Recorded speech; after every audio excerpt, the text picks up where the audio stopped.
ಪ್ರಪಂಚದಲ್ಲಿ ಅತಿ ಹೆಚ್ಚು ಜಪಿಸಲ್ಪಡುವ ಅತಿ ಪ್ರಾಚೀನವಾದ ಪ್ರಾರ್ಥನೆ ಯಾವುದು ಅಂತ ನಾವು ಯೋಚಿಸಿದ್ರೆ ತಕ್ಷಣ ನೆನಪಾಗೋದು ಗಾಯತ್ರಿ ಮಂತ್ರ ಅಲ್ವಾ? ಹೌದು, ಖಂಡಿತ ಗಾಯತ್ರಿ ಮಂತ್ರನೇ. ಆದರೆ ಈ ಮಂತ್ರ ಆ ಭಗವಂತನಲ್ಲಿ ಯಾವುದೇ ಭೌತಿಕ ಸಂಪತ್ತನ್ನಾಗ್ಲಿ ಅಥವಾ ಕೀರ್ತಿಯನ್ನಾಗ್ಲಿ ಕೇಳಲ್ಲ ಅಂದ್ರೆ ಒಂಥರ ಆಶ್ಚರ್ಯ ಆಗತ್ತೆ. ನಿಜ, ಆಶ್ಚರ್ಯನೇ. ಅಂದ್ರೆ ನಾವು ಸಾಮಾನ್ಯವಾಗಿ ಪ್ರಾರ್ಥನೆ ಅಂದ್ರೆ ಏನ್ ಅನ್ಕೋತೀವಿ? ಲೈಕ್ ನಮ್ಗೇನಾದ್ರೂ ಕೊಡು ಅಂತಾನೆ ಕೇಳ್ತೀವಲ್ವಾ? ಕರೆಕ್ಟ್, ನಮ್ಗೆ ಅದು ಬೇಕು ಇದು ಬೇಕು ಅಂತ ಕೇಳ್ತೀವಿ. ಆದ್ರೆ ಇದೊಂದು ಮಂತ್ರ ಮಾತ್ರ ನಮ್ಮ ಮೆದುಳಿನ ಆ ಆಲೋಚನಾ ಲಹರಿಯನ್ನೇ ಬದಲಾಯಿಸತ್ತೆ. ಆಧುನಿಕ ಮನೋವಿಜ್ಞಾನಿಗಳು ಹೇಳ್ತಾರಲ್ಲ, ಲೈಕ್ ಕಾಗ್ನಿಟಿವ್ ಬಿಹೇವಿಯರಲ್ ಥೆರಪಿ ಅಂತ, ಆ ತರಹದ ಮಾನಸಿಕ ಮರುಜೋಡಣೆಯ ಒಂದು ಪುರಾತನ ಸಾಧನ ಅಂತ ಹೇಳಿದ್ರೆ ತಪ್ಪಾಗಲ್ಲ. ಓ ವಾವ್! ಇದು ನಿಜಕ್ಕೂ ನಮ್ಮೆಲ್ಲರನ್ನೂ ಕಾಡಬೇಕಾದ ಪ್ರಶ್ನೆ. ಯಾಕಂದ್ರೆ ನಾವು ಆಚರಣೆಗಳನ್ನ ಕೇವಲ ಆ ಒಂದು ಧಾರ್ಮಿಕ ಚೌಕಟ್ಟಿನಲ್ಲಿ ನೋಡೋಕೆ ಒಗ್ಗಿಕೊಂಡಿದೀವಿ. ಹೌದು, ನಮ್ಗದ ಅಭ್ಯಾಸ ಆಗ್ಬಿಟ್ಟಿದೆ. ಹೌದು. ಆದ್ರೆ ಆ ಆಚರಣೆಗಳ ಅಂತರಾಳಕ್ಕೆ ಇಳಿದು ನೋಡಿದಾಗ ಅವುಗಳು ನಮ್ಮ ಮಾನಸಿಕ ಸ್ವಾಸ್ಥ್ಯವನ್ನ ಕಾಪಾಡೋಕೆ ರೂಪಿಸಿದ ಅತ್ಯಂತ ವೈಜ್ಞಾನಿಕ ಸಾಧನಗಳು ಅಂತ ಸ್ಪಷ್ಟ ಆಗುತ್ತೆ. ಖಂಡಿತ. ಮತ್ತು ಇಂದಿನ ನಮ್ಮ ಈ ಆಳವಾದ ವಿಶ್ಲೇಷಣೆಗೆ ಆಧಾರವಾಗಿರುವ ಮೂಲವಸ್ತು ಕೂಡ ಇದೇ ವಿಷಯದ ಮೇಲೆ ಬೆಳಕು ಚೆಲ್ಲುತ್ತೆ. ಎಕ್ಸಾಕ್ಟ್ಲಿ. ನಾವು ಇವತ್ತು ಇತ್ತೀಚೆಗಷ್ಟೇ ಬಿಡುಗಡೆಯಾದ ಸಂಧ್ಯಾವಂದನೆಯ ಅಂತರಂಗ ಎಂಬ ಬೃಹತ್ ಗ್ರಂಥದ ಹಿನ್ನೆಲೆಯಲ್ಲಿ ಈ ವಿಚಾರವನ್ನ ಚರ್ಚೆ ಮಾಡ್ತಾ ಇದ್ದೀವಿ. ಹೌದು, ಈ ಕೃತಿಯನ್ನ ಸಂಪಾದಿಸಿರುವರು ಶಿವಮೊಗ್ಗದ ವಿಜಯೇಂದ್ರ ರಾಮನಾಥ ಭಟ್ಟರು. ಸುಮಾರು 800 ಪುಟಗಳ ಈ ದೊಡ್ಡ ಕೃತಿ ಇದು. ಕರೆಕ್ಟ್. 2026ರಲ್ಲಿ ಗೌಡ ಸಾರಸ್ವತ ಸಮಾಜದ ವತಿಯಿಂದ ಪ್ರಕಟವಾಗಿರೋದು. ಓಕೆ. ಹಾಗೆ ಗೋಕರ್ಣ ಪರ್ತಗಾಳಿ ಜೀವೋತ್ತಮ ಮಠದ ವಿದ್ಯಾಧೀಶ ತೀರ್ಥ ಶ್ರೀಪಾದ ವಡೇರ್ ಸ್ವಾಮಿಯವರ ಆಶೀರ್ವಾದದೊಂದಿಗೆ ಹೊರಬಂದಿರುವ ಕೃತಿ ಇದು. ಅಂದ್ರೆ ಈ ಸಂಧ್ಯಾವಂದನೆ ಅನ್ನೋ ದೈನಂದಿನ ಕರ್ಮದ ಹಿಂದಿರುವ ಆ ಬೃಹತ್ ತತ್ವಜ್ಞಾನವನ್ನ ಇದು ಬಿಚ್ಚಿಡುತ್ತೆ. ಹೌದು, ಈ ಗ್ರಂಥದ ವಿಶೇಷತೆ ಇರೋದೇ ಅಲ್ಲಿ. ಇದು ಕೇವಲ ಮಂತ್ರಗಳನ್ನ ಹೇಗೆ ಉಚ್ಚರಿಸಬೇಕು ಅಥವಾ ಪೂಜೆಯನ್ನ ಹೇಗೆ ಮಾಡಬೇಕು ಅನ್ನೋ ಮಾಡೋ ಬಿಡುಗಳ ಪಟ್ಟಿಯಲ್ಲ. ಮ್ಯಾನ್ಯುಯಲ್ ತರಹ ಅಲ್ಲ. ಖಂಡಿತ ಅಲ್ಲ. ಬದಲಾಗಿ ನಾವು ಪ್ರತಿನಿತ್ಯ ಮಾಡುವ ಅಥವಾ ಮಾಡ್ತಾ ಇದ್ರೂ ಅದರ ಅರ್ಥವೇ ಗೊತ್ತಿರದ ಆಚರಣೆಗಳ ಹಿಂದಿನ ತರ್ಕವನ್ನ ಲೇಖಕರು ಬಹಳ ಆಳವಾಗಿ ವಿಶ್ಲೇಷಿಸಿದ್ದಾರೆ. ಈ ಕೃತಿಯ ಪೀಠಿಕೆಯಲ್ಲಿ ಲೇಖಕರು ಪ್ರಸ್ತಾಪಿಸಿರುವ ಒಂದು ವಾಸ್ತವ ಸಂಗತಿ ಬಹಳ ಗಮನ ಸೆಳೆಯುತ್ತೆ. ನನಗದು ತುಂಬಾ ರಿಲೇಟ್ ಆಯ್ತು. ಓ ಹೌದಾ? ಯಾವುದದು? ಅಂದ್ರೆ ಇಂದಿನ ಈ ವೇಗದ ಬದುಕಿನಲ್ಲಿ ಸಂಧ್ಯಾವಂದನೆಯಂಥ ಆಚರಣೆಗಳು ಹೇಗೆ ಯಾಂತ್ರಿಕ ಆಗ್ಬಿಟ್ಟಿದೆ ಅಥವಾ ಸಂಪೂರ್ಣವಾಗಿ ಮರೆಯಾಗಿದೆ ಅಂತ ಅವರು ವಿವರಿಸ್ತಾರೆ. ಹೌದು, ಅವರು ಆ ಬಗ್ಗೆ ಬರ್ದಿದ್ದಾರೆ. ನೋಡಿ, ಉಪನಯನ ಅಥವಾ ಮುಂಜಿ ಅನ್ನೋದು ಇವತ್ತು ಒಂದು ದೊಡ್ಡ ಸಮಾರಂಭವಾಗಿ ಮಾರ್ಪಟ್ಟಿದೆ. ಹೌದು, ದೊಡ್ಡ ಈವೆಂಟ್ ಅದು ಇವಾಗ. ಅಲ್ಲಿ ಪುರೋಹಿತರಿಗೆ ಸಮಯದ ಅಭಾವ ಇರುತ್ತೆ. ಆ ಬಂದಿರುವ ನೆಂಟರಿಷ್ಟರನ್ನ ಉಪಚರಿಸುವ ಗಡಿಬಿಡಿಯಲ್ಲಿ ಕೇವಲ ಗಾಯತ್ರಿ ಮಂತ್ರವನ್ನ ಮಾತ್ರ ಉಪದೇಶಿಸಿ ಶಾಸ್ತ್ರ ಮುಗಿಸ್ತಾರೆ. ಕರೆಕ್ಟ್. ಆಮೇಲೆ ಆ ಮಕ್ಕಳಿಗೆ ಆ ಮಂತ್ರದ ಅರ್ಥ ತಿಳಿಯೋದಂತೂ ದೂರದ ಮಾತಲ್ವಾ? ಅದನ್ನ ಉಚ್ಚರಿಸುವ ಅಭ್ಯಾಸನೂ ಬೆಳೆಯಲ್ಲ. ಇನ್ನು ಕೆಲವರಂತೂ ಮಂತ್ರಗಳ ಬದಲು ಮಕ್ಕಳಿಗೆ ಕೇವಲ ಇಂಗ್ಲಿಷ್ ರೈಮ್ಸ್ ಹೇಳ್ಕೊಡೋದನ್ನೇ ದೊಡ್ಡ ಸಾಧನೆ ಅಂತ ಭಾವಿಸಿದ್ದಾರೆ. ಲೇಖಕರು ಈ ಕಳವಳ ವ್ಯಕ್ತಪಡಿಸಿರೋದು ನಿಜಕ್ಕೂ ನಮ್ಮನ್ನು ಚಿಂತನೆಗೆ ಹಚ್ಚುತ್ತೆ. ಹೌದು. ಅವರು ಮಾಡಿರೋ ಈ ವೀಕ್ಷಣೆ ಇದೆಯಲ್ಲ, ಇದು ಇಂದಿನ ಸಮಾಜದ ಕನ್ನಡಿ. ಯಾವುದೇ ಒಂದು ಆಚರಣೆ ಕೇವಲ ಒಂದು ಕೆಲಸವಾಗಿ ಮಾತ್ರ ಉಳಿದಾಗ ಅದರ ಜೀವಂತಿಕೆ ಕಳೆದು ಹೋಗುತ್ತೆ. ಎಕ್ಸಾಕ್ಟ್ಲಿ. ಆಚರಣೆ ಹಿಂದಿನ ಅರ್ಥವೇನು ಅಂತ ಗೊತ್ತಿಲ್ಲದೆ ಇದ್ದಾಗ ಇಂದಿನ ಶಾಲಾ ಕಾಲೇಜುಗಳ ಅಥವಾ ಸ್ಪರ್ಧಾತ್ಮಕ ಜಗತ್ತಿನ ಧಾವಂತದ ಬದುಕಿಗೆ ಇದು ಹೊಂದಿಕೆ ಆಗಲ್ಲ ಅನ್ಸುತ್ತೆ. ಇದೊಂದು ಅನಗತ್ಯ ಹೊರೆ ಅನ್ನೋ ತಪ್ಪು ಕಲ್ಪನೆ ಜನರಲ್ಲಿ ಮೂಡುತ್ತೆ ಅಲ್ವಾ? ವಿಶೇಷವಾಗಿ ಯುವಜನತೆಯಲ್ಲಿ. ಹೌದು, ಖಂಡಿತ. ಇದಕ್ಕೊಂದು ಅದ್ಭುತವಾದ ಹೋಲಿಕೆಯನ್ನ ನಾವು ಮಾಡಬಹುದು ಅನ್ಸುತ್ತೆ. ಹೇಳಿ. ಮಾರುಕಟ್ಟೆಯಲ್ಲಿ ಸಿಗುವ ಅತ್ಯಂತ ಬೆಲೆ ಬಾಳುವ ಅತ್ಯಾಧುನಿಕ ತಂತ್ರಜ್ಞಾನ ಇರುವ ಒಂದು ಸ್ಮಾರ್ಟ್ಫೋನ್ ಅನ್ನ ಯಾರೋ ಖರೀದಿಸ್ತಾರೆ ಅನ್ಕೊಳ್ಳಿ. ಓಕೆ. ಆ ಸಾಧನದಲ್ಲಿ ಪ್ರಪಂಚದ ಯಾವುದೇ ಮೂಲೆಯ ಮಾಹಿತಿಯನ್ನ ಕ್ಷಣಾರ್ಧದಲ್ಲಿ ಪಡಿಬಹುದು, ಸಾವಿರಾರು ಕೆಲಸಗಳನ್ನ ಮಾಡಬಹುದು. ಹೌದು. ಆದ್ರೆ ಆ ಸಾಧನದ ಕೈಪಿಡಿ ಅಥವಾ ಯೂಸರ್ ಮ್ಯಾನ್ಯುವಲ್ ಅನ್ನ ಒಮ್ಮೆಯೂ ಓದದ ಕಾರಣ ಆ ಅದ್ಭುತವಾದ ಫೋನನ್ನ ಕೇವಲ ಬೆಳಗ್ಗೆ ಏಳೋಕೆ ಅಲಾರಂ ಇಡೋದಕ್ಕೆ ಮಾತ್ರ ಬಳಸಿದ್ರೆ ಹೇಗಿರುತ್ತೆ? ವಾಹ್, ಇದು ಬಹಳ ಕರಾರುವಾಕದ ಹೋಲಿಕೆ ಅಲ್ವಾ? ಸಂಧ್ಯಾವಂದನೆಯಂತಲ್ಲ ಪ್ರಾಚೀನ ಆಚರಣೆಗಳ ಸ್ಥಿತಿನೂ ಇವತ್ತು ಹಾಗೆಯೇ ಆಗಿದೆ ಅನ್ಸುತ್ತೆ. ಖಂಡಿತ. ಆ ಸಾಧನದ ನಿಜವಾದ ಸಾಮರ್ಥ್ಯ ತಿಳಿದಿದ್ದಾಗ ಅದು ಕೇವಲ ಒಂದು ಅಲಂಕಾರಿಕ ವಸ್ತುವಾಗಿ ಉಳಿಯುತ್ತೆ. ನಿಜ. ಇದೇ ಕಾರಣಕ್ಕೆ ಲೇಖಕರು ಈ 800 ಪುಟಗಳ ಗ್ರಂಥವನ್ನ 2 ಪ್ರತ್ಯೇಕ ಸಂಪುಟಗಳಲ್ಲಿ ಬಹಳ ಎಚ್ಚರಿಕೆಯಿಂದ ವಿನ್ಯಾಸ ಮಾಡಿದ್ದಾರೆ. ಓ, 2 ವಾಲ್ಯೂಮ್ಸ್ ಇದೆಯಾ? ಹೌದು. ಮೊದಲನೆಯ ಸಂಪುಟ ಭಕ್ತಿಯುಕ್ತ ಕರ್ಮಯೋಗ, ಅಂದ್ರೆ ಆಚರಣೆಗಳನ್ನ ಬಾಹ್ಯವಾಗಿ ಹೇಗೆ ಮಾಡಬೇಕು ಅನ್ನೋದ್ರ ಬಗ್ಗೆ ವಿಸ್ತೃತವಾಗಿ ತಿಳಿಸುತ್ತೆ. ಅಂದ್ರೆ ರೂಲ್ಸ್ ತರ. ಕರೆಕ್ಟ್. ಇನ್ನು ಎರಡನೆಯ ಸಂಪುಟ ಭಕ್ತಿಯುಕ್ತ ಜ್ಞಾನಯೋಗ, ಅಂದ್ರೆ ಆ ಮಂತ್ರಗಳ ಅಂತರಂಗ, ಅದರ ಹಿಂದಿನ ತತ್ವಜ್ಞಾನ ಮತ್ತು ಅನುಸಂಧಾನದ ಬಗ್ಗೆ ಮಾತಾಡುತ್ತೆ. ಆದ್ರೆ ಇಲ್ಲಿ ಲೇಖಕರ ವಾದ ಸ್ವಲ್ಪ ಕಠಿಣ ಅನಿಸ್ವಾ? ಯಾಕ್ ಹಾಗನ್ನಿಸ್ತು? ಅಂದ್ರೆ ಒಬ್ಬ ಸಾಮಾನ್ಯ ವ್ಯಕ್ತಿಗೆ ಮಂತ್ರದ ಅರ್ಥ ಅಥವಾ ಅದರ ಹಿಂದಿನ ತತ್ವಜ್ಞಾನ ಗೊತ್ತಿಲ್ಲದೆ ಇರ್ಬೋದು. ಆದ್ರೆ ಆತ ಪ್ರತಿದಿನ ಶ್ರದ್ಧೆಯಿಂದ ಶಿಸ್ತಿನಿಂದ ಜಪ ಮಾಡ್ತಾನೆ ಅನ್ಕೊಳ್ಳಿ. ಓಕೆ. ಆ ಶಿಸ್ತಿಗೆ ಒಂದು ಬೆಲೆ ಇದೆಯಲ್ಲವೇ? ಉದಾಹರಣೆಗೆ, ಕಾರಿನ ಎಂಜಿನ್ ಹೇಗೆ ಕೆಲಸ ಮಾಡುತ್ತೆ ಅಂತ ಗೊತ್ತಿಲ್ಲದಿದ್ರೂ ನಾವು ಕಾರನ್ನ ಓಡಿಸಿ ನಮ್ಮ ಗಮ್ಯ ತಲುಪಬಹುದು. ಒಳ್ಳೆ ಉದಾಹರಣೆ. ಅದೇ ರೀತಿ ಅರ್ಥ ಗೊತ್ತಿಲ್ಲ ಅಂದ ಮಾತ್ರಕ್ಕೆ ಆ ಆಚರಣೆಯಿಂದ ಯಾವುದೇ ಲಾಭವಿಲ್ಲ ಅಂತ ಹೇಳೋದು ಎಷ್ಟು ಸರಿ? ಆ ಶಿಸ್ತು ಒಂದು ಸಕಾರಾತ್ಮಕ ಬದಲಾವಣೆಯನ್ನ ತರಲ್ವಾ? ಇದು ಬಹಳ ಸೂಕ್ತವಾದ ಪ್ರಶ್ನೆ. ಆದ್ರೆ ಲೇಖಕರು ಆ ಶಿಸ್ತನ್ನ ಅಥವಾ ಆ ಕರ್ಮವನ್ನ ಸಂಪೂರ್ಣವಾಗಿ ನಿರಾಕರಿಸ್ತಾ ಇಲ್ಲ ಅನ್ನೋದನ್ನ ನಾವು ಅರ್ಥ ಮಾಡ್ಕೊಳ್ಬೇಕು. ಓ, ಅಂದ್ರೆ ಅವರು ಕರ್ಮ ಬೇಡ ಅಂತ ಹೇಳ್ತಿಲ್ಲ? ಇಲ್ಲವೇ ಇಲ್ಲ. ಈ ಗ್ರಂಥದಲ್ಲವರು ಬಹಳ ಸುಂದರವಾದ ಒಂದು ಉಪಮೆಯನ್ನ ಕೊಡ್ತಾರೆ. ಅವರು ಕರ್ಮವನ್ನ, ಅಂದ್ರೆ ಕೇವಲ ಬಾಹ್ಯ ಆಚರಣೆಯನ್ನ, ಒಂದು ಮರದ ಬೇರಿಗೆ ಹೋಲಿಸ್ತಾರೆ. ಮರದ ಬೇರು. ಓಕೆ. ನೀವು ಶಿಸ್ತಿನಿಂದ ಆಚರಣೆ ಮಾಡೋದು ಬೇರಿಗೆ ನೀರ್ ಹಾಕಿದಂತೆ. ಅದು ಅತ್ಯಗತ್ಯ. ಆದರೆ ಕೇವಲ ಬೇರಿದ್ದರೆ ಸಾಲ್ದು. ಜ್ಞಾನವೆಂಬ ಹಣ್ಣು ಆ ಮರದಲ್ಲಿ ಬಿಡಬೇಕು ಅನ್ನೋದು ಅವರ ಮುಖ್ಯವಾದ. ಅಂದ್ರೆ ಬೇರಿಗೆ ನೀರ್ ಹಾಕೋದು ಮರವನ್ನ ಬದುಕಿಸಿಡೋಕೆ ಸರಿ. ಅದೇ ಹಣ್ಣು ಬಿಡದಿದ್ರೆ ಆ ಮರದಿಂದ ನಮಗೆ ಸಿಗಬೇಕಾದ ನಿಜವಾದ ಲಾಭ ಸಿಗಲ್ಲ. ಹಾಗೆ ನಿಖರವಾಗಿ. ನೀವು ಹೇಳಿದ ಆ ಕಾರಿನ ಉದಾಹರಣೆಯನ್ನೇ ತಗೊಂಡ್ರೆ, ಇಂಜನ್ ಬಗ್ಗೆ ಗೊತ್ತಿಲ್ಲದಿದ್ರೂ ಕಾರು ಓಡಿಸಬಹುದು. ಆದ್ರೆ ದಾರಿಯಲ್ಲಿ ಇಂಜಿನ್ ಕೆಟ್ಟು ನಿಂತ್ರೆ? ಹೌದು, ಆವಾಗ ಕಷ್ಟ ಆಗುತ್ತೆ. ಕರೆಕ್ಟ್. ಅದನ್ನ ಸರಿಪಡಿಸುವ ಅರಿವಿಲ್ಲದಾಗ ಪಯಣ ಅಲ್ಲಿಗೆ ನಿಂತು ಹೋಗುತ್ತೆ. ಅದೇ ರೀತಿ ಜೀವನದಲ್ಲಿ ಕಷ್ಟಗಳು ಎದುರಾದಾಗ ಕೇವಲ ಯಾಂತ್ರಿಕವಾಗಿ ಮಂತ್ರ ಪಠಿಸಿದ್ರೆ ಮಾನಸಿಕ ಸ್ಥೈರ್ಯ ಸಿಗಲ್ಲ. ಪಾಯಿಂಟ್ ಇದೆ. ಆ ಮಂತ್ರದ ಅರ್ಥ ತಿಳಿದಾಗ ಮಾತ್ರ ಅದು ನಮ್ಮ ಅಂತರಂಗವನ್ನ ಪ್ರವೇಶಿಸಿ ಸಾಂತ್ವನ ನೀಡುತ್ತೆ. ಅಂದ್ರೆ ಜ್ಞಾನವಿಲ್ಲದ ಕರ್ಮ ಸತ್ಫಲವನ್ನು ನೀಡುವುದಿಲ್ಲ ಅಂತ ಲೇಖಕರು ಹೇಳ್ತಿದ್ದಾರೆ. ಹೌದು. ಕೇವಲ ಕರ್ಮದಿಂದಲೋ ಅಥವಾ ಕೇವಲ ಜ್ಞಾನದಿಂದಲೂ ಮೋಕ್ಷ ಸಿಗಲ್ಲ. ಇವೆರಡರ ಅದ್ಭುತ ಸಮನ್ವಯದಿಂದ ಮಾತ್ರ ಆ ಭಗವಂತನ ಪ್ರಸಾದ ಅಥವಾ ಆಂತರಿಕ ಶಾಂತಿ ಸಿಗುತ್ತೆ ಅಂತ ಗ್ರಂಥ ಸ್ಪಷ್ಟಪಡಿಸುತ್ತೆ. ಇದು ಕೇಳೋಕೆ ಭಗವದ್ಗೀತೆಯ ವಿನ್ಯಾಸದಂತೆ ಇದೆಯಲ್ವೇ? ಹೌದು. ಹೇಗನ್ನಿಸ್ತು ನಿಮ್ಗೆ ಹಾಗೆ? ಯಾಕಂದ್ರೆ ಗೀತೆಯಲ್ಲಿ ಕೂಡ ಮೊದಲ 6 ಅಧ್ಯಾಯಗಳು ಕರ್ಮಯೋಗವನ್ನ ವಿವರಿಸಿದರೆ, ನಡುವಿನ 6 ಭಕ್ತಿಯೋಗವನ್ನ ಮತ್ತು ಕೊನೆಯ 6 ಅಧ್ಯಾಯಗಳು ಜ್ಞಾನಯೋಗವನ್ನ ವಿವರಿಸುತ್ತೆ ಅಲ್ವಾ? ಎಕ್ಸಾಕ್ಟ್ಲಿ. ಗ್ರಂಥಕಾರರು ಅದೇ ಮಾದರಿಯನ್ನ ಇಲ್ಲಿ ಅಳವಡಿಸಿಕೊಂಡಿರೋದು ನಮಗೆ ಸ್ಪಷ್ಟವಾಗಿ ಗೋಚರಿಸುತ್ತೆ. ಸಂಪುಟ 1 ಕೇವಲ ಕರ್ಮಕ್ಕೆ ಒತ್ತು ನೀಡಿದ್ರೆ, ಸಂಪುಟ 2 ಜ್ಞಾನಕ್ಕೆ ಒತ್ತು ನೀಡುತ್ತೆ. ಇವೆರಡೂ ಒಂದಕ್ಕೊಂದು ಪೂರಕವಾಗಿ ಕೆಲಸ ಮಾಡಿದಾಗ ಮಾತ್ರ ಆಚರಣೆಯು ತನ್ನ ಪೂರ್ಣತೆಯನ್ನ ಪಡೆಯುತ್ತೆ. ಈ ಜ್ಞಾನಯೋಗದ ಬಗ್ಗೆ ಮಾತಾಡುವಾಗ ಯಾಂತ್ರಿಕವಾಗಿ ಆಚರಣೆ ಮಾಡೋದರ ಬದಲು ನಾವು ಅಳವಡಿಸಿಕೊಳ್ಬೇಕಾದ ಒಂದು ನಿರ್ದಿಷ್ಟ ಮಾನಸಿಕ ಸ್ಥಿತಿಯ ಬಗ್ಗೆ ಲೇಖಕರು ಚರ್ಚಿಸ್ತಾರಲ್ವಾ? ಹೌದು. ಸಂಪುಟ 2ರ 3ನೆಯ ಅಧ್ಯಾಯದಲ್ಲಿ ಬರುತ್ತೆ ಅದು. ಅದೇ ಗ್ರಂಥದಲ್ಲಿ ಬರುವ ಯದೃಚ್ಛಾವಾಪ ಸಂತುಷ್ಟಿ ಎಂಬ ಪರಿಕಲ್ಪನೆ. ಇದು ನಿಜಕ್ಕೂ ಬಹಳ ಕುತೂಹಲಕಾರಿಯಾಗಿದೆ. ಖಂಡಿತ. ಇದೊಂದು ಸಂಸ್ಕೃತದ ಭಾರಿ ಪದದಂತೆ ಕಂಡ್ರೂ ಇಂದಿನ ಹುಚ್ಚು ಓಟದ ಅಂದ್ರೆ ಸ್ಪರ್ಧಾತ್ಮಕ ಬದುಕಿಗೆ ಇದೊಂದು ಅತ್ಯುತ್ತಮವಾದ ಮದ್ದಿನಂತೆ ಕಾಣುತ್ತೆ. ಕರೆಕ್ಟ್. ಯದೃಚ್ಛಾವಾಪ ಸಂತುಷ್ಟಿ ಈ ಪದವನ್ನ ಸ್ವಲ್ಪ ಬಿಡಿಸಿ ನೋಡೋಣ. ಹೇಳಿ.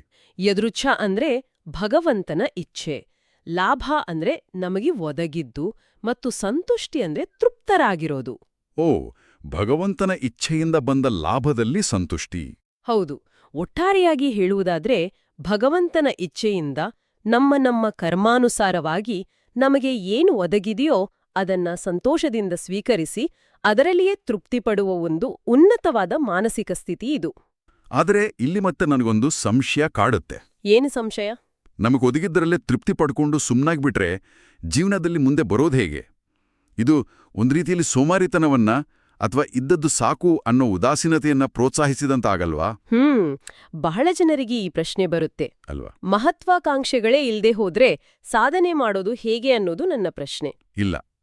ಅಲ್ಲಿಯೇ ನಾವು ಈ ಪರಿಕಲ್ಪನೆಯನ್ನ ಬಹಳ ಸೂಕ್ಷ್ಮವಾಗಿ ಅರ್ಥ ಮಾಡಿಕೊಳ್ಳಬೇಕು. ಓಕೆ. ಯದೃಚ್ಛಾಭಾವ ಸಂತುಷ್ಟಿ ಅಂದ್ರೆ ಪ್ರಯತ್ನವನ್ನ ಕೈಬಿಡುವುದು ಅಂತ ಅರ್ಥ ಅಲ್ಲ. ಕರ್ಮವನ್ನ ಅಂದ್ರೆ ನಿಮ್ಮ ಶ್ರಮವನ್ನ ನಿರಂತರವಾಗಿ ಮಾಡ್ತಾಲೇ ಇರಬೇಕು. ಶ್ರಮ ಪಡ್ಬೇಕು. ಆದ್ರೆ ಆ ಶ್ರಮದ ಫಲಿತಾಂಶ ಏನೇ ಬಂದ್ರೂ ಅದನ್ನ ನಿರಾಸೆ ಇಲ್ಲದೆ, ಬೇಸರವಿಲ್ಲದೆ ಸ್ವೀಕರಿಸುವ ಮನಸ್ಥಿತಿ ಇದು. ಓ, ಅಂದ್ರೆ ರಿಸಲ್ಟ್ ಬಗ್ಗೆ ತಲೆ ಕೆಡಿಸ್ಕೊಳ್ಬಾರ್ದು. ಹೌದು. ಇವತ್ತು ನೋಡಿ, ಪಕ್ಕದ ಮನೆಯವರ ಜೊತೆಗೋ ಅಥವಾ ಸಹೋದ್ಯೋಗಿಗಳ ಜೊತೆಗೋ ನಮ್ಮನ್ನ ನಾವು ಹೋಲಿಕೆ ಮಾಡ್ಕೋತೀವಿ ಅಲ್ವಾ? ಹೌದು, ಖಂಡಿತ. ಅವರಿಗೆ ಸಿಕ್ಕಿದ್ದು ನನಗೇಕೆ ಸಿಗ್ಲಿಲ್ಲ ಅಂತ ಒದ್ದಾಡ್ತೇವಲ್ಲ, ಆ ಮಾನಸಿಕ ವೇದನೆಗೆ ಇದು ರಾಮಬಾಣವಾಗಿದೆ. ಅಂದ್ರೆ ಶ್ರಮ ನಮಗೇ ಸೇರಿದ್ದು, ಆದ್ರೆ ಫಲಿತಾಂಶ ಭಗವಂತನ ಲೆಕ್ಕಾಚಾರ. ಅದರಲ್ಲಿ ನಾವು ತೃಪ್ತಿ ಪಡಬೇಕು. ಹೌದು. ಈ ವಾದವನ್ನ ಸಮರ್ಥಿಸೋಕೆ ಲೇಖಕರು ಬಹಳ ಬಲವಾದ ಪ್ರಾಚೀನ ಉಲ್ಲೇಖಗಳನ್ನ ಕೊಡ್ತಾರೆ. ಓ, ಯಾವ ಉಲ್ಲೇಖಗಳು? ಉದಾಹರಣೆಗೆ ಈಶಾವಾಸ್ಯ ಉಪನಿಷತ್ತಿನ ಒಂದು ವಾಕ್ಯ, ಮಾ ಗೃದಃ ಕಸ್ಯ ಸ್ವಿದ್ಧನಂ ಅನ್ನೋದನ್ನ ಅವರು ಪ್ರಸ್ತಾಪಿಸ್ತಾರೆ. ಮಾ ಗೃದಃ ಕಸ್ಯ ಸ್ವಿದ್ಧನಂ ಇದರ ಅರ್ಥ? ಇದರ ಅರ್ಥ ಜಗತ್ತಿನ ಪ್ರತಿಯೊಂದು ವಸ್ತು, ಪ್ರಕೃತಿಯ ಪ್ರತಿಯೊಂದು ಕಣವೂ ಆ ಭಗವಂತನಿಗೆ ಸೇರಿದ್ದು, ಆತ ನಮಗೆ ಏನನ್ನ ಅನುಗ್ರಹಿಸಿದ್ದಾನೋ ಅದನ್ನ ಮಾತ್ರ ನಾವು ಕೃತಜ್ಞತೆಯಿಂದ ಅನುಭವಿಸಬೇಕು, ಬೇರೆಯವರ ಸಂಪತ್ತಿಗೆ ಆಸೆ ಪಡಬಾರದು ಅಂತ. ಬೇರೆಯವರ ಸಂಪತ್ತಿಗೆ ಆಸೆ ಪಡೆದಿರೋದು, ಹೋಲಿಕೆ ಮಾಡ್ಕೊಳ್ಳದಿರೋದು, ಇವೆಲ್ಲವೂ ಕೇಳೋಕೆ ಬಹಳ ಸರಳ ಅನ್ಸುತ್ತೆ. ಅದರ ದೈನಂದಿನ ಜೀವನದಲ್ಲಿ ಪಾಲಿಸೋದಿದೆಯಲ್ಲ, ಬಹಳ ಕಷ್ಟದ ಕೆಲಸ. ನಿಜ. ಮತ್ತು ಇದೇ ವಿಚಾರವಾಗಿ ಲೇಖಕರು ಶ್ರೀಮದ್ ಭಾಗವತದ ಉಲ್ಲೇಖಗಳನ್ನ ಕೂಡ ಕೊಡ್ತಾರೆ. ಭಾಗವತದಲ್ಲೂ ಈ ಬಗೆ ಇದೆಯಾ? ಹೌದು. ನಾರದರು ಹೇಳೋಂತೆ ಈ ಯದೃಚ್ಛಾಮಾಭ ಸಂತುಷ್ಟಿ ಇರೋರಂದ್ರೆ ಈ ತೃಪ್ತಿಯ ಭಾವನೆ ಇರೋರ್ ಜೀವನ ಯಾವಾಗ್ಲೂ ಸುಖಮಯವಾಗಿರುತ್ತೆ. ವಾಮನನ ಪ್ರಕಾರ ಇಂತಹ ತೃಪ್ತಿ ಹೊಂದಿದ ವ್ಯಕ್ತಿಯ ತೇಜಸ್ಸು ಅಥವಾ ಆಂತರಿಕ ಪ್ರಭೆ ವೃದ್ಧಿಯಾಗ್ತದೆ. ವಾವ್! ಮತ್ತು ಅತ್ಯಂತ ಅಚ್ಚರಿಯ ವಿಷಯ ಏನಂದ್ರೆ, ಸ್ವತಃ ಶ್ರೀಕೃಷ್ಣನೇ ಇಂತಹ ತೃಪ್ತಿ ಹೊಂದಿದ ವ್ಯಕ್ತಿಗಳನ್ನ ಕಂಡ್ರೆ ಪದೇ ಪದೇ ನಮಸ್ಕರಿಸ್ತಾನೆ ಅಂತ ಭಾಗವತದಲ್ಲಿ ಉಲ್ಲೇಖವಾಗಿದೆ ಅಂತ ಲೇಖಕರು ಹೇಳ್ತಾರೆ. ಕೃಷ್ಣನೇ ನಮಸ್ಕರಿಸ್ತಾನ? ಓ ಮೈ ಗಾಡ್! ಅಂದ್ರೆ ಈ ತೃಪ್ತಿ ಅನ್ನೋದು ಎಂಥ ದೊಡ್ಡ ಗುಣ ಅಂತ ನಾವು ಊಹಿಸಬಹುದು. ಖಂಡಿತ. ತೃಪ್ತಿಯಾಗಿರ್ಬೇಕು ಸರಿ, ಭಗವಂತ ಕೊಟ್ಟಿದ್ರಲ್ಲಿ ಖುಷಿಯಾಗಿರ್ಬೇಕು, ಅದೂ ಸರಿ. ಆದ್ರೆ ನನಗೊಂದು ಡೌಟ್ ಕೇಳಿ. ಈ ಒಂದು ಮಾನಸಿಕ ಸ್ಥಿತಿಗೂ ನಾವು ಚರ್ಚಿಸ್ತಾ ಇರೋ ಗಾಯತ್ರಿ ಮಂತ್ರಕ್ಕೂ ಹೇಗೆ ತಳಕ ಹಾಕಿದ್ದಾರೆ? ಗಾಯತ್ರಿ ಮಂತ್ರ ಬುದ್ಧಿಯನ್ನ ಪ್ರೇರೇಪಿಸುವ ಮಂತ್ರ ಅಂತ ನಮಗೆಲ್ಲ ಗೊತ್ತಿದೆ. ಆದರೆ ಈ ಯದೃಚ್ಛಾವಾಭ ಸಂತುಷ್ಟಿಯನ್ನ ಈ ಮಂತ್ರದ ಮೂಲಕ ಹೇಗೆ ಸಾಧಿಸೋದು ಅಂತ ಗ್ರಂಥದಲ್ಲಿ ವಿವರಿಸಿದಾರಾ? ಹೌದು. ಗ್ರಂಥದಲ್ಲಿ ಲೇಖಕರು ಮಂಡಿಸಿರುವ ಅತ್ಯಂತ ಆಸಕ್ತಿದಾಯಕ ತಾರ್ಕಿಕ ಜೋಡಣೆ ಅಂದ್ರೆ ಇದೆ. ಹೇಗೆ ಅಂತ ವಿವರಿಸ್ತೀರಾ? ಗಾಯತ್ರಿ ಮಂತ್ರದ 3ನೇ ಪಾದವನ್ನ ನಾವು ಗಮನಿಸಿದ್ರೆ ಅದು ಧಿಯೋ ಯೋ ನಃ ಪ್ರಚೋದಯಾತ್ ಅಂತ ಹೇಳುತ್ತೆ.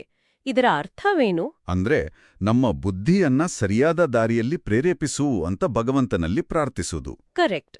ಈಗ ನಾವು ಚರ್ಚೆ ಮಾಡಿದ ಯದೃಚ್ಛಾವಾಭ ಸಂತುಷ್ಟಿ ಅನ್ನೋದು ಹೊರಗಿನಿಂದ ಬರೋ ಭೌತಿಕ ವಸ್ತುವಲ್ಲ, ಅದು ಕೇವಲ ಒಂದು ಮಾನಸಿಕ ಸ್ಥಿತಿ, ಅಂದ್ರೆ ನಮ್ಮ ಬುದ್ಧಿಯ ನಿರ್ಧಾರ ಅಷ್ಟೇ ಅಲ್ವಾ? ಓ, ಈಗ ನನಗೆ ಅರ್ಥ ಆಗ್ತಾ ಇದೆ.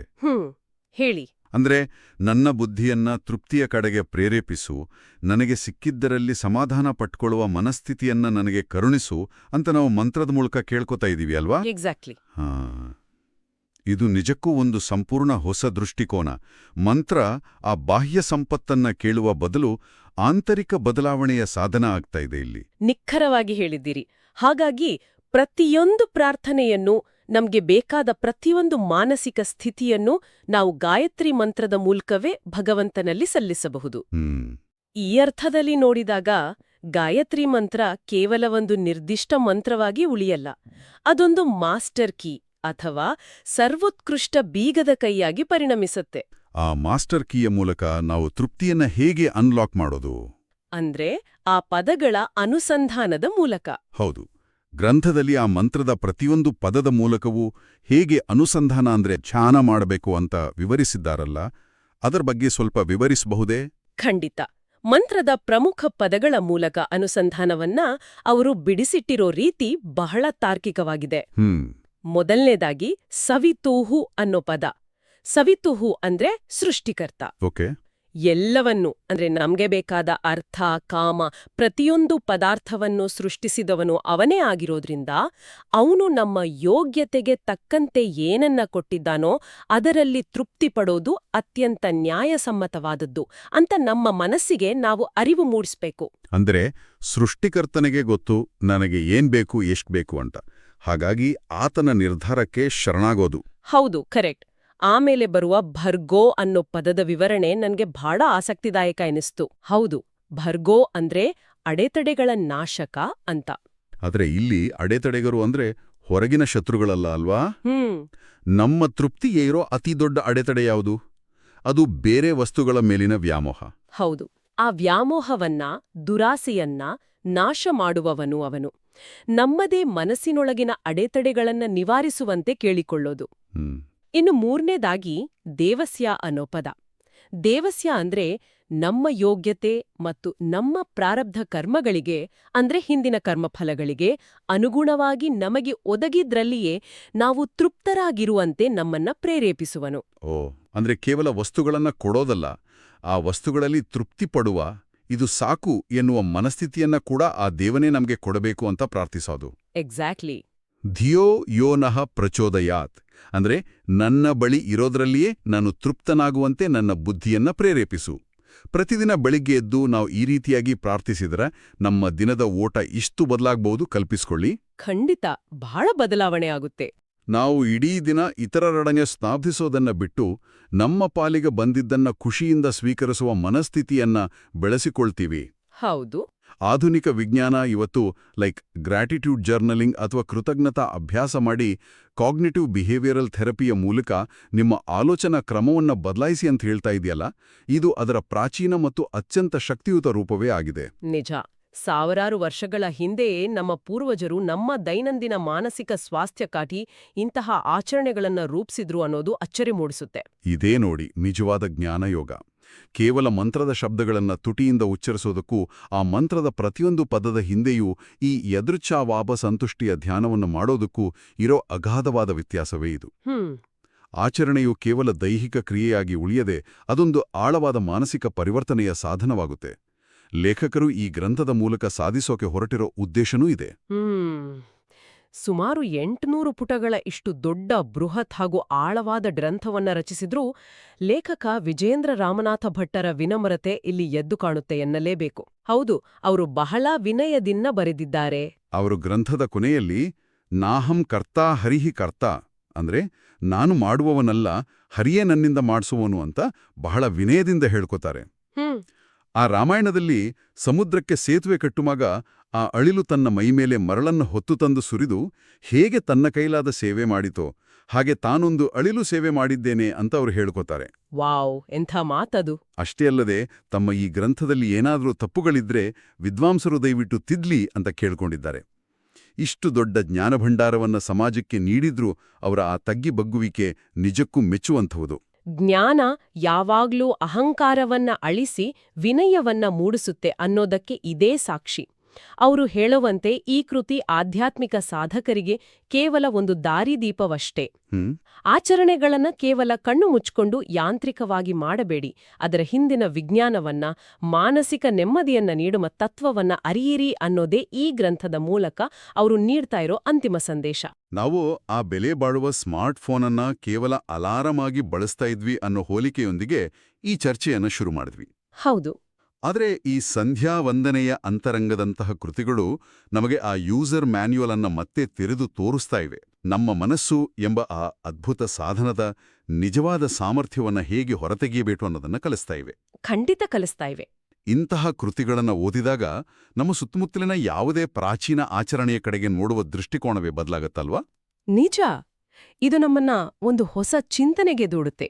ಪ್ರಾಚೀನ ಮಂತ್ರಗಳು ಕೇವಲ ದೇವರನ್ನ ಒಲಿಸಿಕೊಳ್ಳುವ ಸ್ತೋತ್ರಗಳಾಗಿರದೆ ಮಾನಸಿಕ ಮರುಜೋಡಣೆಗೆ ಅಂದ್ರೆ ಆ ಮೆಂಟಲ್ ರಿವೈರಿಂಗ್ಗೆ ಬಳಸ್ತಾ ಇದ್ದ ಸಾಧನಗಳಾಗಿದ್ರೆ, ನಾವು ಇವತ್ತು ಕೇವಲ ಮೂಢನಂಬಿಕೆ ಅಥವಾ ಹಳೆಯ ಕಾಲದ ಆಚರಣೆ ಅಂತ ನಿರ್ಲಕ್ಷಿಸಿರುವ ಇನ್ನೆಷ್ಟು ದೈನಂದಿನ ರೂಢಿಗಳು ಹಿನ್ನೆ ಇಂತಹ ಅಜ್ಞಾತ ಮಾನಸಿಕ ಜೀವನಾಮೃತಗಳು ಅಥವಾ ಸೈಕೊಲಾಜಿಕಲ್ ಲೈಫ್ ಹ್ಯಾಕ್ಸ್ ಅಡಗಿರಬಹುದು. ಹೌದು, ನಾವು ಯೋಚನೆ ಮಾಡಬೇಕಾದ ವಿಚಾರ ಇದು. ಸಾವಿರಾರು ವರ್ಷಗಳ ಹಿಂದಿನ ಆ ಜ್ಞಾನ ಭಂಡಾರವನ್ನ ಮತ್ತೆ ಡಿಕೋಡ್ ಮಾಡುವ ಸಮಯ ಈಗ ಬಂದಿದೆಯೇನೋ ಅನಿಸ್ತಾ ಇದೆ. ದೈನಂದಿನ ಬದುಕಿನಲ್ಲಿ ನಾವು ಅಳವಡಿಸಿಕೊಳ್ಳಬೇಕಾದ ಈ ಆಳವಾದ ಚಿಂತನೆಯೊಂದಿಗೆ ಇಂದಿನ ವಿಶ್ಲೇಷಣೆಯನ್ನು ಮುಗಿಸೋಣ.